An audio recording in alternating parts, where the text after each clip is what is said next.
आज हम स्टार्ट करने जा रहे हैं ऑर्गेनाइजेशन। फर्स्ट क्वेश्चन है हमारा, संगठन संरचना की दिशा में एक साधन कार्य करती है। तो कौन सा साधन कार्य करता है? समन्वय की प्राप्ति, संगठनों के लक्ष्यों की प्राप्ति, प्रभावी प्रदर्शन की प्राप्ति, या परिवेश की प्रभावी विधि की प्राप्ति, या बेहतर समन्वय की प्राप्ति। तो वह होता है हमारा संगठनों के लक्ष्यों की प्राप्ति। ऑप्शन साधन हमारा कार्य ये करता है। ठीक है, ऑप्शन बी। सेकंड क्वेश्चन है, संगठन चार्ट दर्शाता है। तो क्या दर्शाता है संगठन चार्ट? देखिए क्या दर्शाता है।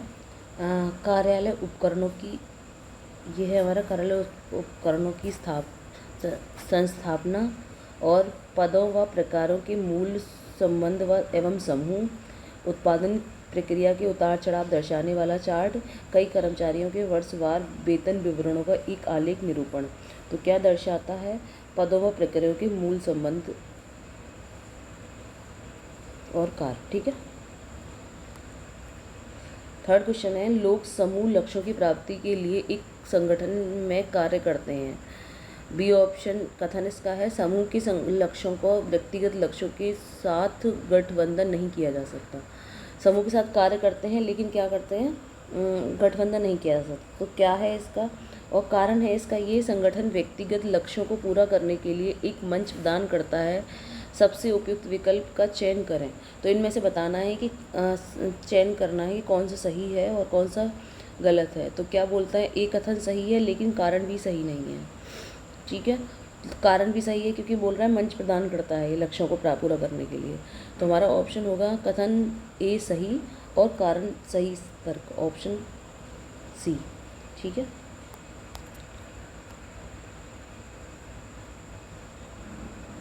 अब है कंसिडर द फॉलोइंग पॉइंट दे रखा है, निम्नलिखित बिंदुओं पर विचार करें।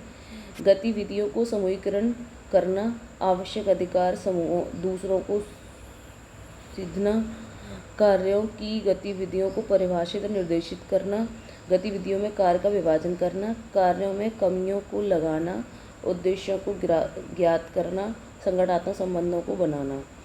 तो क्या होगा हमारा? देखिए पहले कौन कौन सी चीज़ सुनी होंगी। पहले आएगा हमारा 6 वाला, उद्देश्यों को ज्ञात करना। ठीक है, फिर गतिविधियों पर कार्य का विभाजन। ठीक है, 6 के बाद 4। तो देखिए ऑप्शन कौन सा आ रहा है 6 के बाद 4 में? ऑप्शन आ रहा है हमारा डी। 5 क्वेश्चन है, निम्नलिखित कारकों में से कौन सा प्रत्यायोजन की सीमा डिग्री ऑफ डेलीगेशन का एक कारक नहीं है? तो क्या है हमारा? निर्णय की लागत, सरकारी विनियमन, कंपनी का आकार, सक्षम प्रबंधकों की उपलब्धता, प्रबंधन का दर्शन शास्त्र। तो क्या है हमारा? सरकारी विनिमय, ऑप्शन बी। 6 क्वेश्चन है, निम्नलिखित में से कौन सा एक संगठन की रेखा और स्टाफ संरचना के विषय में सही है? तो अधिकार लाइन कर्मचारियों के साथ निहित है, अधिकार स्टाफ कर्मचारियों के साथ निहित है, अधिकार लाइन कर्मचारियों और स्टाफ के साथ समान रूप से निहित है, अधिकार लाइन कर्मचारियों के साथ अधिक और स्टाफ के कर्मचारियों के साथ कम निहित है, अधिकार लाइन कर्मचारियों के साथ और कम स्टाफ कर्मचारियों के साथ अधिक निहित है। तो कम है या अधिक? ठीक है, तो ये बताना है। ठीक है, तो क्या होगा हमारा? देखिए लाइन कर्मचारियों के साथ निहित है, अधिकार लाइन क्या है?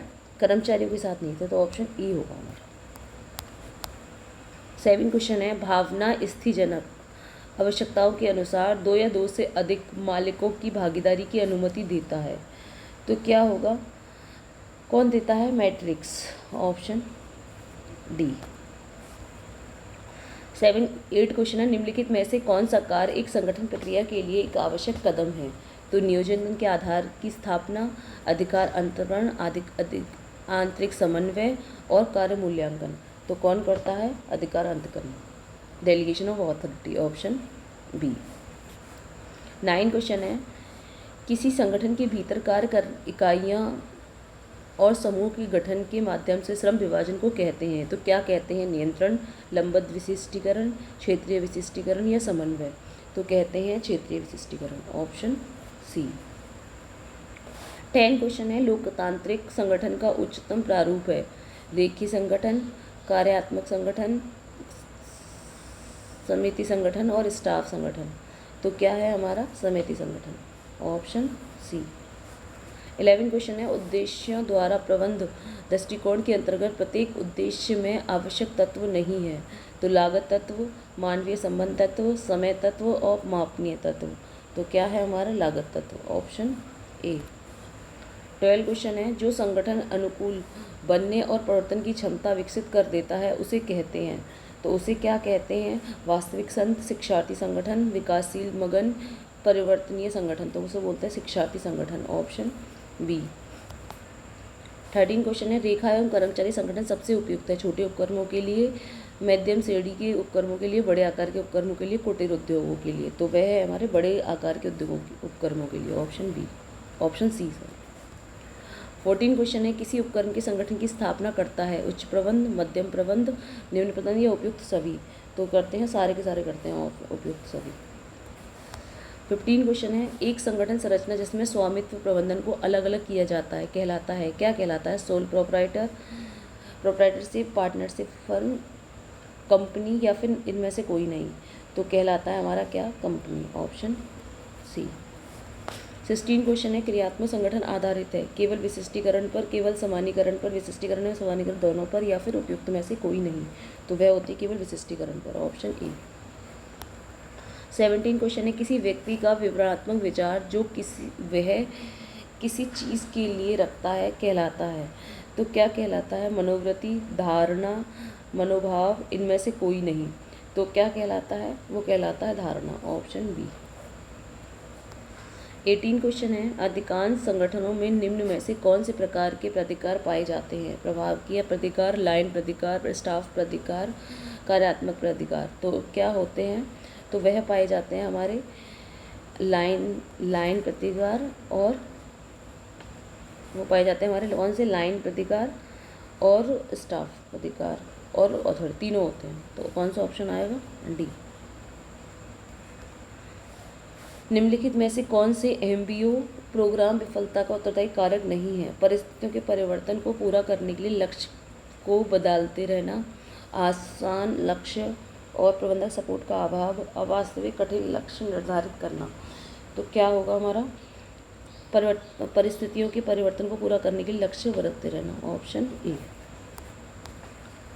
20 क्वेश्चन है, अनौपचारिक समूह संचार प्रणाली को कहा जाता है, समूह गति की, ग्रेपवाइन, विनिमय, अन्वय क्रिया। तो क्या होता है हमारा, ग्रेपवाइन, ऑप्शन बी। 21 क्वेश्चन है, निम्न में से कौन सा कानून व्यावसायिक संगठनों को प्रभावित करता है। तो निगमन एवं दिवालिया कानून, पर्यावरण संरक्षण कानून, सगत स्वास्थ्य एवं सुरक्षा कानून, प्रतिस्पर्धा कानून। तो वह होता है हमारा निगमन और दिवालिया कानून, ऑप्शन ए। 22 क्वेश्चन है, ऐसी संगठन संरचना जो कार्यनीति संरचना प्रबंध प्रक्रिया को अनूठा संयोजन दर्शाती कहलाती है। तो वह होती है मुक्त स्वरूप संगठन, आवासीय संगठन, नेटवर्क संगठन या समस्तरीय संगठन। तो वह होती है हमारी नेटवर्क संगठन, ऑप्शन सी। 23 क्वेश्चन है, निम्नलिखित में से कौन सा संगठन प्राचीन रूप है, समिति संगठन, परियोजना संगठन, प्रक्रियात्मक संगठन या रेखीय संगठन। तो वह हमारा रेखीय संगठन, ऑप्शन डी। 14 क्वेश्चन है, मैट्रिक संगठन संरचना निश्चित रूप से किस सिद्धांत का अतिकरण है, आदेश की एकता, स्केलर चेन, दिशा की एकता, श्रम विभाजन। तो वह हमारा आदेश की एकता, ऑप्शन ए। 25 क्वेश्चन है, एक उच्च परिचालन उत्तोलक वाली फर्म की उत्पाद प्रक्रिया में स्थिर लागत कम होती है, उत्पाद प्रक्रिया में परिवर्तनशील लागत अधिक होती है, उत्पाद प्रक्रिया में स्थिर लागत अधिक होती है, उत्पाद प्रक्रिया में परिवर्तनशील लागत कम होती है। तो वह होती है स्थिर लागत अधिक होती है, ऑप्शन सी। 26 क्वेश्चन है, आव्यूह संगठन एक एकात्मक और क्रियाशील संगठन है, परामर्श प्रकृति का है, वह जिसमें किसी परियोजना का भार नियोजन को प्रबंधक को सौंप दिया जाता है, वह जिसे परियोजना संबंधन एवं अन्य व्यक्ति विशिष्ट योग्यता परिपूर्णता से धनी होते हैं। तो वह होगा हमारा क्या, वह जिसमें किसी परियोजना का भार या परियोजना का प्रबंधक को सौंप दिया जाता है, ऑप्शन सी ऑप्शन। 27 क्वेश्चन है, अधिकांश संगठनों के लिए उपयुक्त प्रमुख लक्ष्य है, सामाजिक, निजी या उत्पादन, सामाजिक, उत्पादन या और प्रणाली, निजी व व्यक्तिक, इनमें से कोई नहीं। तो वह होगा सामाजिक, उत्पादन और प्रणाली, ऑप्शन बी। 28 क्वेश्चन है, निम्नलिखित कथनों में से कौन सा केंद्रीकरण के संदर्भ में सही नहीं है?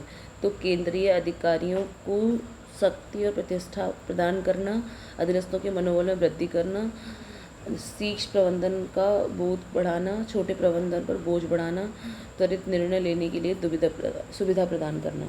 तो वह होगा हमारा अधीनस्थों के मनोबल में वृद्धि करता है, ऑप्शन बी।